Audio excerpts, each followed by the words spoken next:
El respirador artificial, o también llamado ventilador, es un mecanismo relativamente sencillo. Se creó en los años 50 del siglo pasado. Un médico, al ver que los niños afectados de polio morían porque no podían respirar, ingenió una forma de utilizar bolsas de aire para bombear oxígeno a los pulmones de los niños.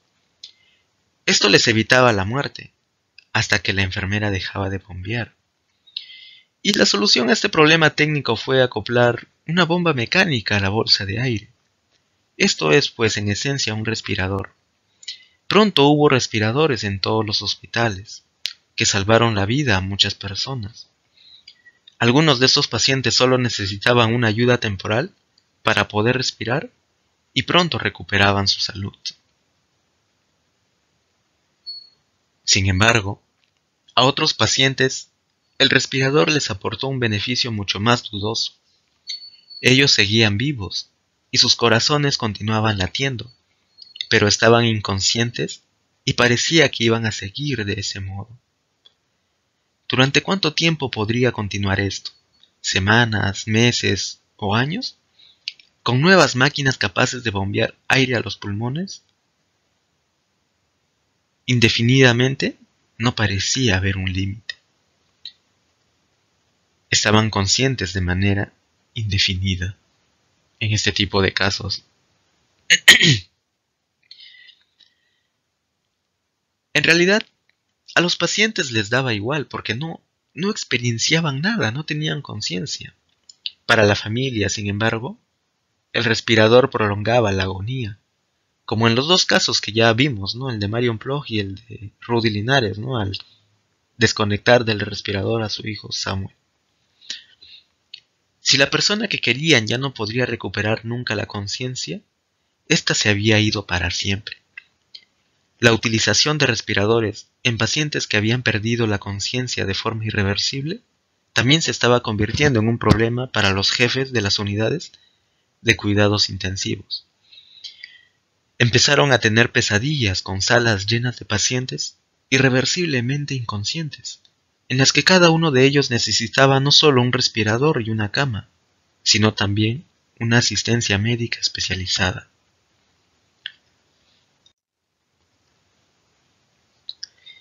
En este contexto, Henry Beecher, presidente de un comité de la Universidad de Harvard que supervisaba la ética de la experimentación en seres humanos, sugirió que se formara un comité que debía considerar algunas cuestiones nuevas. Y aquí la cita, Ha llegado el momento de considerar a fondo la definición de muerte.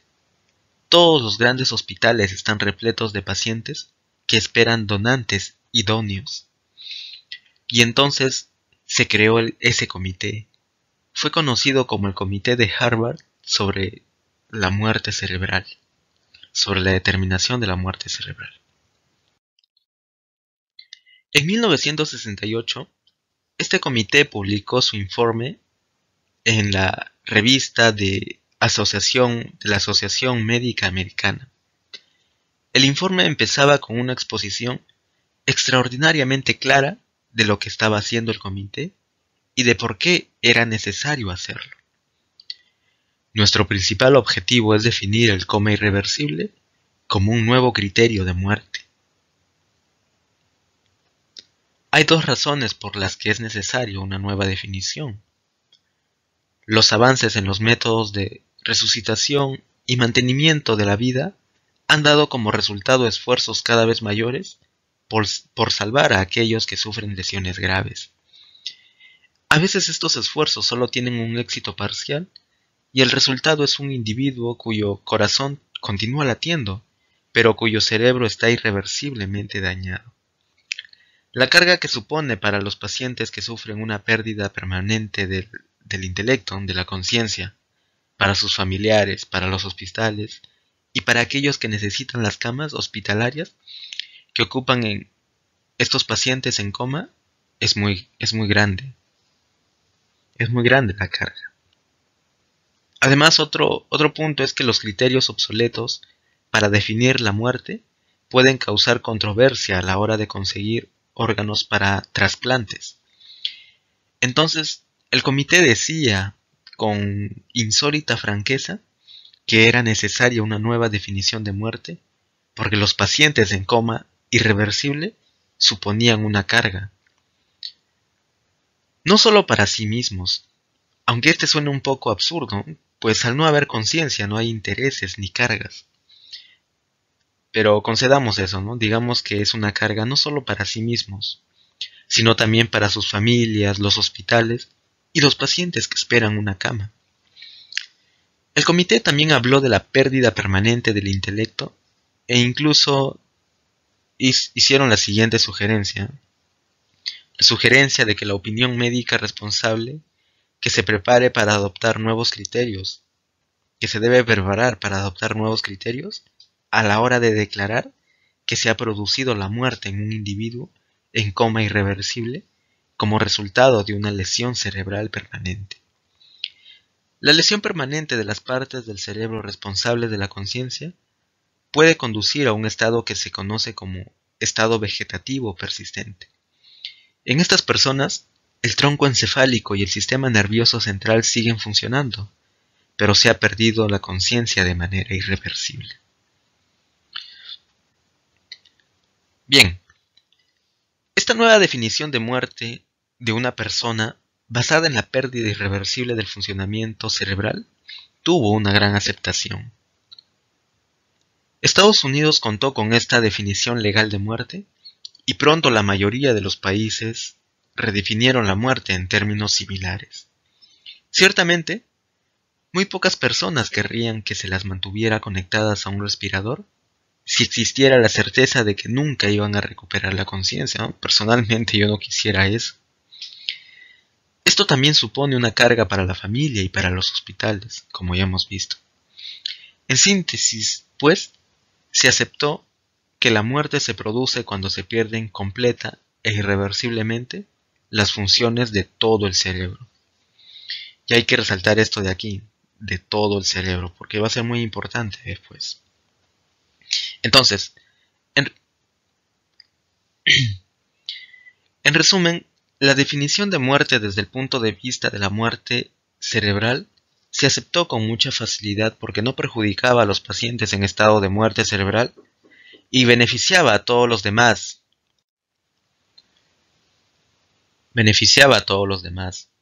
Las familias de esos pacientes, los hospitales, los cirujanos de trasplantes, la gente que necesitaba trasplantes, la gente que teme que un día puedan mantenerla en un respirador después de que su cerebro haya muerto, los contribuyentes y también el gobierno.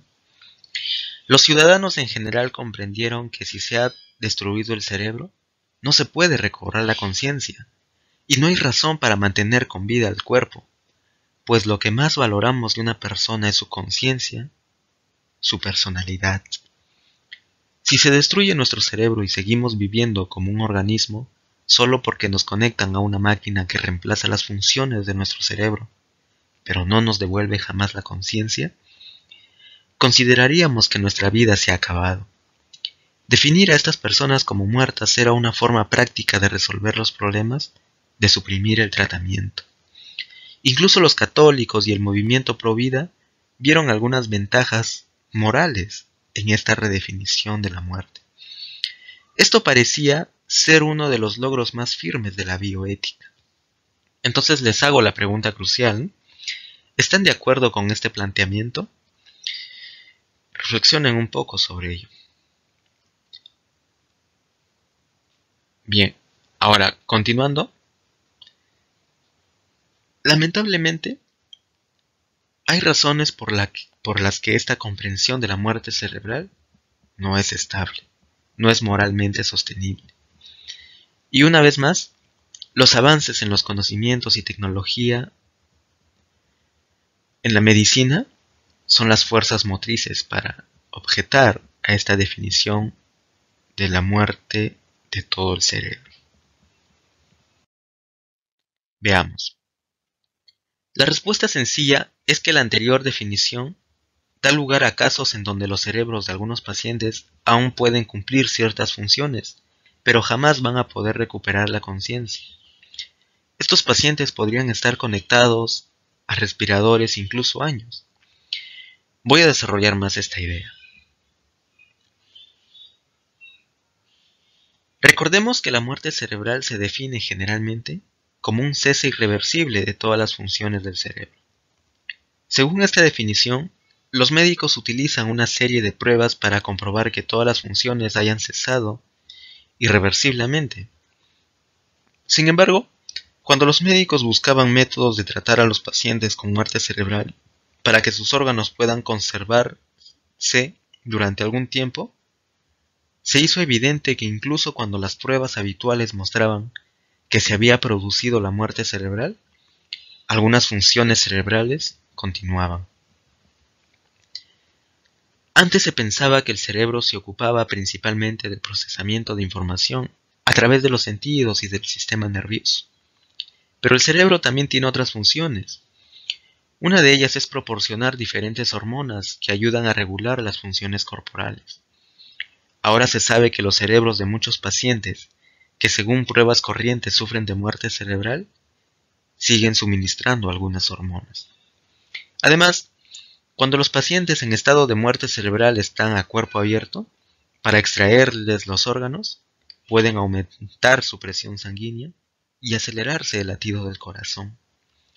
Estas reacciones significan que el cerebro todavía esté desempeñando algunas de sus funciones, regulando las respuestas del cuerpo de varias formas. Los médicos entonces tendrían que hacer pruebas de todas las funciones cerebrales, incluidas las funciones hormonales, antes de declarar a alguien muerto.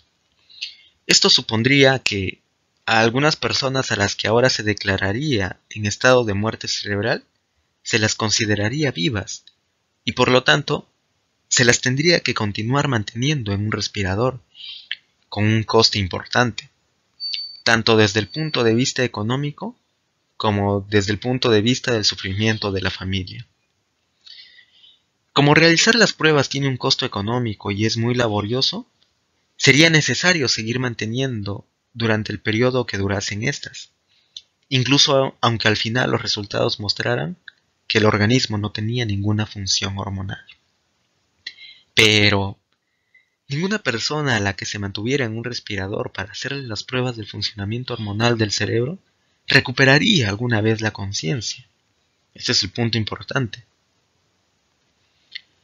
Entonces, si se abandona la idea de muerte cerebral como cese irreversible de todas las funciones del cerebro, ¿qué se debe poner en su lugar? ¿Qué funciones del cerebro vamos a considerar que marcan la diferencia entre la vida y la muerte? ¿Y por qué? Trataremos de responder a esta pregunta. Algunos bebés nacen sin la mayor parte del cerebro, solo tienen el tronco encefálico. Esta situación se conoce como anencefalia, un término de origen griego que literalmente significa sin cerebro. Los bebés en este estado pueden carecer de la parte superior del cráneo, por encima de las cejas. En su lugar, solo tienen una capa de piel. En otros casos el cráneo sufre malformaciones y está lleno de líquido. En internet se pueden encontrar imágenes de bebés anencefálicos. A mi parecer son imágenes un tanto fuertes, impactantes. Hoy en día, a menudo se diagnostica esto antes del parto. Naturalmente, la mayoría de las mujeres a las que se les dice que van a tener un bebé anencefálico optan por el aborto. Hay también casos de otros bebés que nacen bien, pero sufren una lesión cerebral tan grave que nunca pueden llegar a formar conciencia. Ahora, veamos una breve exposición de la estructura del cerebro humano para entender mejor la situación de estos bebés. El cerebro humano se puede dividir en dos partes, una parte superior y una parte inferior. ¿Sí? La parte superior consta de dos hemisferios cerebrales, incluida la corteza cerebral y el sistema límbico. O sea, podemos trazar aquí una línea y esta va a ser la parte superior. La parte superior, vamos a marcar aquí. Esta es la parte superior. Y en consecuencia, esta va a ser la parte inferior del cerebro. Bien. La conciencia se localiza en la parte superior del cerebro. ¿Por qué? La investigación empírica nos dice que si la parte superior no funciona, no podemos ver, oír ni sentir. No podemos tener intenciones, objetivos o deseos. La parte inferior consta del tronco encefálico, que controla las cosas que hacemos de manera inconsciente, como el latido del corazón, la respiración y los actos reflejos. Una exposición más a fondo de esto la pueden encontrar en el libro Los dragones del Edén de Carl Sagan. Por ahora, lo expuesto es lo que necesitamos saber para continuar.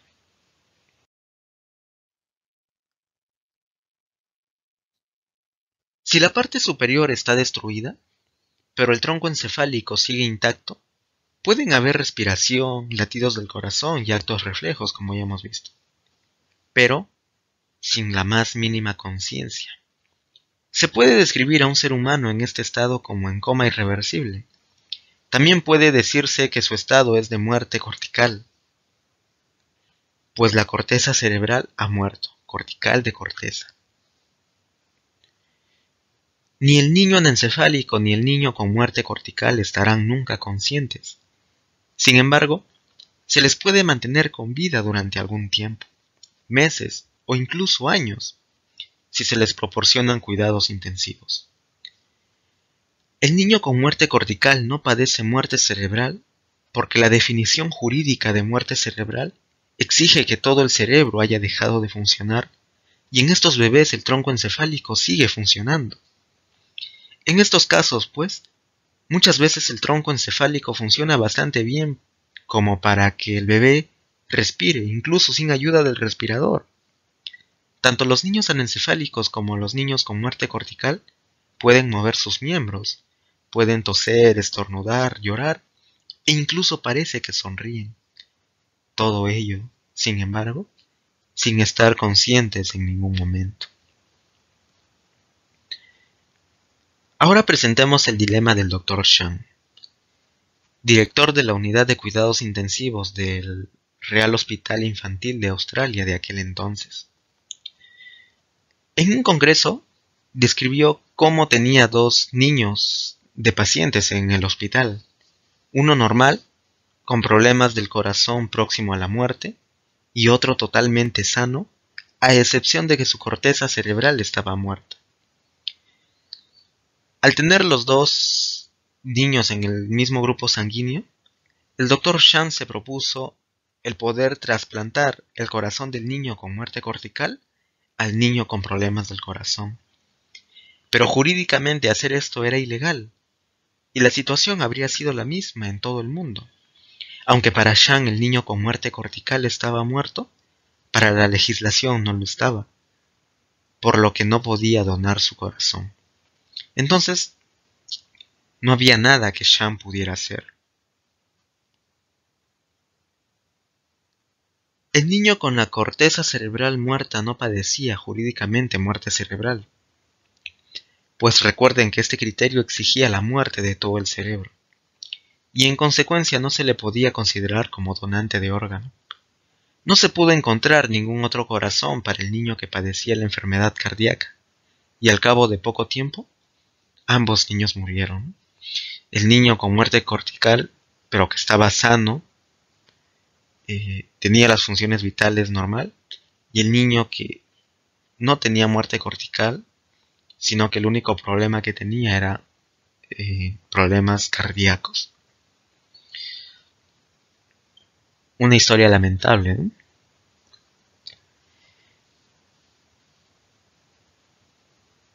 ¿Qué habrían hecho ustedes si hubieran estado en la situación del Dr. Chan? Es una pregunta que dejo al aire, ¿no? Pueden reflexionar sobre ello. La cuestión aquí es que claramente la definición de muerte cerebral conllevaba consecuencias indeseables ante dilemas como este. El doctor Shang estaba naturalmente muy afligido por el dilema al que se había enfrentado y por su incapacidad para resolverlo. En un congreso en 1991, concluyó su presentación con una audaz sugerencia para remediar esa situación. Aquí está la cita. Sugiero que el órgano que realmente importa es la corteza cerebral.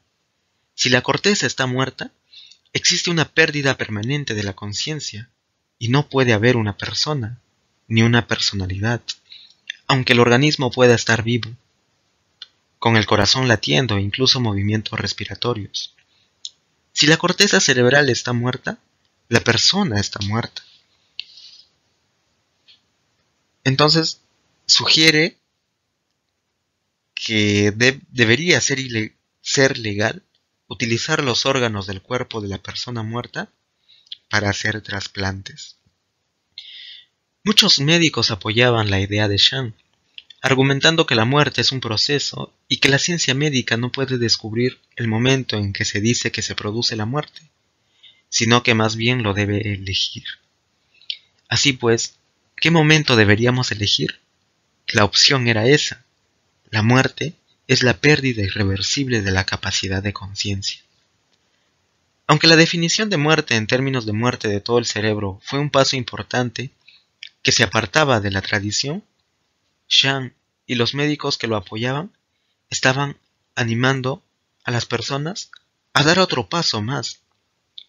Si se diera este paso, entonces, siempre que Shang fuera capaz de estar bastante seguro de que el niño que ha sufrido la hemorragia cerebral había perdido irreversiblemente la capacidad de tener conciencia, entonces podría haber considerado al niño muerto y, con el consentimiento de los familiares, podría haber usado algún órgano para salvar la vida de otro niño. Aquí viene una pregunta importante. ¿Era posible en estos casos estar completamente seguro de que se ha perdido por completo la capacidad de tener conciencia y que nunca se podría recuperar? ¿No es cierto que en algunos casos de niños con graves lesiones cerebrales no sabemos con certeza cuánta parte del cerebro se ha dañado? Esa es una pregunta crucial. Pero la respuesta es que hoy en día las nuevas formas de examinar o obtener una descripción del cerebro están cambiando completamente la situación. Técnicas como la angiografía cerebral, la tomografía computarizada, dinámica, la tomografía de emisión y etcétera. Hay muchas otras técnicas más. Aunque no sé exactamente los detalles de cómo funcionan, estas técnicas muestran que el resultado está bastante claro. Podemos decir en qué zonas del cerebro está circulando la sangre y en cuáles no. Si la sangre no está circulando por la corteza, entonces, aunque pueda seguir funcionando el tronco encefálico y por tanto el estado del paciente no sea de muerte cerebral, el paciente estaría corticalmente muerto y nunca recobraría la conciencia. Entonces, cuando no hay flujo sanguíneo en la corteza cerebral, podemos estar seguros de que la capacidad de tener conciencia se ha perdido de manera irreversible. Entonces, el argumento central era enormemente persuasivo. Lo que realmente nos preocupa, y debería preocuparnos, es la persona en vez del cuerpo. Lo fundamental de la naturaleza humana es la personalidad del individuo, su vida consciente, su carácter único, su capacidad para recordar, juzgar, razonar, actuar, disfrutar, preocuparse, etc. Podemos respetar un cuerpo muerto, desde luego, pero lo que debería preocuparnos son los seres conscientes. Puesto que el niño anencefálico y el corticalmente muerto no tienen conciencia, ni pasado ni futuro, Shang y los otros médicos concluían que bajo ningún aspecto importante se puede afirmar que les importe las decisiones referentes a mantenerle con vida o extraer los órganos.